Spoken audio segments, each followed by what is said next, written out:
To'g'ri taksisi yo'lda. Endi hammaga bo'ladi foyda. Aka haydang. Voyda, men taksisiman, pul yo'q o'ldirma. Xavotir olmang, sizga tegmayman. Men ustaman. Bittasi $1000 pulimni bermayapti. Hozir borib qilgan hamma ishlarimni shilta tashlayman. Ular ish qanday qilasiz? Hozir $1000 dan quruq qolasan, uka.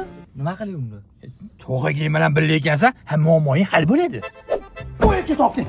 Siz omadli ishtirokchiga aylandingiz. Qo'limdagi quti sehrli 1+1. Necha pul tashsiz 2 barobarga ko'payadi. Aldamagin. Tashi boyga, tashi sahiy.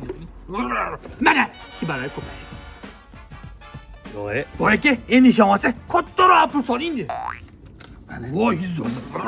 Mana $200 boyga. Sen jaman bo'l ekansan. Boyga, sizga maydalash yarashmayapti. $1000 soling, 2000 qilib chiqarib beraman. Soling. Ha, hozir boy ketasiz tez orada. Mana senga 2000. Endi nimaga bu? Usta bolam bu yoqqa. Qachondan uyingni usti ishlatib, ustaning haqqini bermagan bo'lib qolding. Konsen shu. Yo $1000 haqqini ber, bo'lmasa men botasi bilan uyni tepagman bizib oladi. Yo'q, roziman. Mayli, roziman. Ol bu yoqqa. Bu nimaga?